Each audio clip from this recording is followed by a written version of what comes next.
안녕하세요. 저는 불광동 친구들의 김유리입니다. 불광동 친구들은 불광근린공원이라고 불리는 아미산에서 생물 번개 그리고 팟캐스트, 독립출판 등의 활동을 하고 있습니다. 생물 번개라는 말이 좀 생소할 수 있는데요. 생물 번개는 새, 곤충, 나무와 같이 도시 숲속에 있는 생물 다양성을 조사하는 탐사 활동을 말합니다. 불광동 친구들에게는 중요한 모토가 있습니다. 알아야 사랑하고 알수록 사랑할 수 있다입니다. 불광동 친구들이 하는 생물 번개는 기후위기 대응 활동이기도 합니다. 그 대응의 방법으로 사용하는 게 바로 안과 애정입니다. 이게 무슨 말이냐 하면은 예를 들어서 저희가 도시에 살고 있는데 도시 주변에도 녹지와 공원이 있잖아요. 근데 그곳을 자주 방문하고 거기에 살고 있는 생물들을 좀 아는 사람과 한 번도 동네 주변에 있는 녹지와 공원에 가보지 않은 사람이 있다고 해봅시다. 그러면 이제 녹지나 공원에 가봤던 사람들은 이맘때쯤이면 어떤 나무가 자라고 어떤 꽃이 피고 이런 걸 알 수 있고, 또 그렇지 않은 사람은 잘 모르겠죠. 올봄에 조팝나무가 이르게 폈어요. 그러면 이상하다, 기후위기 고온현상이 있다고 하는데 이래서 조팝나무가 일찍 폈나? 라고 하는 위기의식을 느낄 가능성이 더 높죠. 그리고 녹지에 가보지 않은 사람은 기후위기를 뉴스로만 접하기 때문에 자기의 일상과 이 기후위기가 연결됐다라고 하는 생각을 하기가 조금 어렵습니다. 그래서 저희는 그 계절별로 불광근린공원에 모여서 생물 다양성을 조사하는 활동을 하면서 그 생물들을 사랑하는 그런 활동을 벌이고 있습니다.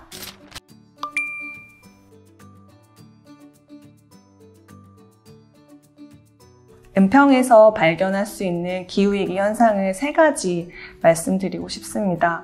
일단 올봄에 은평 구민이라면 다들 느끼셨을 것 같은데요. 불광천에 벚꽃이 굉장히 이르게 피고 졌습니다. 그러니까 4월 초에 이미 다 벚꽃이 떨어졌거든요.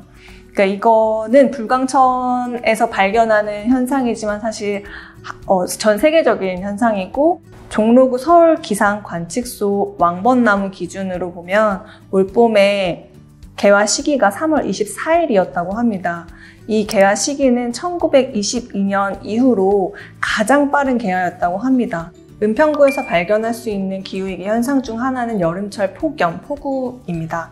2018년에 은평구 폭우로 인한 침수 피해가 전국 뉴스에 많이 나왔는데요.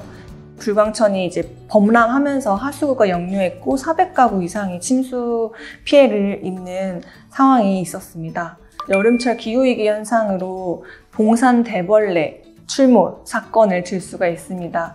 작년 여름에 은평구 봉산에 굉장히 많은 대벌레가 출몰을 했다라고 하는 소식 많이 들어보셨을 거라고 생각합니다. 왜냐하면 전국 방송에 굉장히 많이 나왔거든요. 의학 대벌레 너무 징그럽다 이런 제목으로 방송에 이제 은평 소식이 많이 나갔습니다.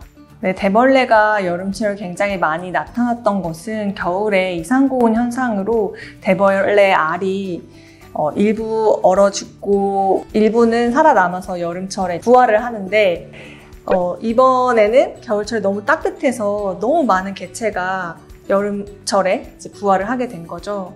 대벌레가 습격을 했다라고 하는 이 기사들에서 보면 대벌레를 굉장히 징그러운 존재로 묘사를 하고 있습니다. 근데 진짜 대벌레를 제가 얼마 전에 생물번개를 하면서 실제로 봤었거든요. 근데 굉장히 신비롭습니다. 나뭇가지, 초록색깔 나뭇가지처럼 생겨서 사실은 굉장히 아름다운데 이제 굉장히 많은 개체가 있어서 조금 낯설 수도 있긴 한데, 대벌레가 출몰했다라고 하는 그 자체가 중요하다기보다는 사실은 이 대벌레가 그렇게 많이 출몰할 수밖에 없었던 배경에 저희가 조금 더 초점을 맞춰야 할 필요가 있습니다. 그러니까 기후위기에 대응하는 노력이 없다면 사실 이렇게 급작스럽게 많은 개체수가 늘어나는 현상들이 이어질 수밖에 없습니다. 대벌레의 징그러움이 아니라 이게 우리 모두의 문제로서 기후위기를 대응해야겠다라고 하는 생각으로 이어질 수 있을 거라고 생각합니다.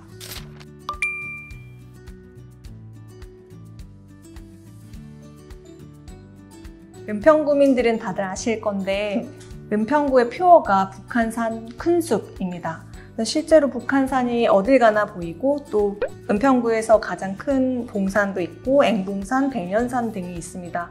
그런데 안타깝게도 이렇게 녹지가 많은 은평구이지만 계속 그 녹지가 줄어드는 상황입니다. 예를 들면 뉴타운이 생기고 또 수색 지역에서도 재개발이 일어나면서 녹지가 감소하고 있습니다. 사실 녹지는 탄소를 흡수하는 중요한 산림이죠. 그런데 이제 녹지가 줄어드는 상황이고요. 녹지의 감소는 또 불투수층 증가로 이어집니다. 불투수층은 물이 통과하지 않는 지층을 말합니다. 그러니까 개발이 많아질수록 빗물이 흡수되지 않는 아스팔트나 콘크리트 땅이 늘어나고 그만큼 침수 피해에 취약한 상황이 되는 거죠. 또 이제 은평구는 서울 자치구 중에서 고령 인구가 많은 자치구입니다. 그래서 폭염이나 한파, 미세먼지에 취약한 계층이 많다고 볼 수 있는데요. 이런 점들이 은평구에 있기 때문에 녹지를 늘리는 노력, 그리고 탄소 배출을 줄이는 노력이 꼭 필요합니다.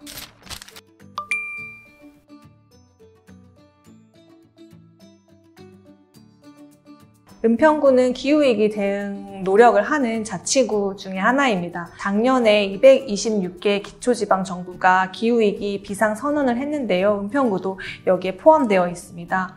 아마도 은평구는 이 비상선언 이후에 기후위기에 대응할 수 있는 근거로 조례를 제정하지 않을까 기대합니다.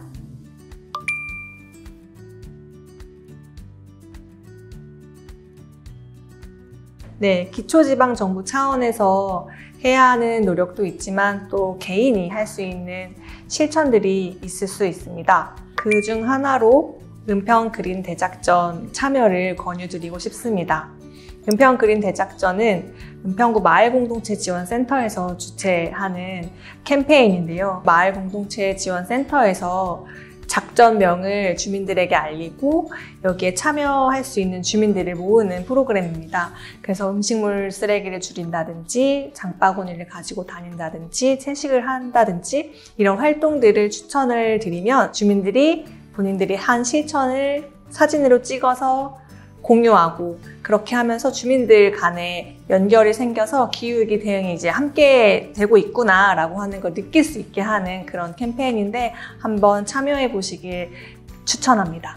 그리고 기후위기 대응 실천 중에 하나로 저희 불광동 친구들이 하고 있는 생물 번개를 추천드리고 싶습니다. 그러니까 저희가 하는 프로그램이 꼭 아니더라도 개인이나 335 생물 번개를 해볼 수 있겠죠.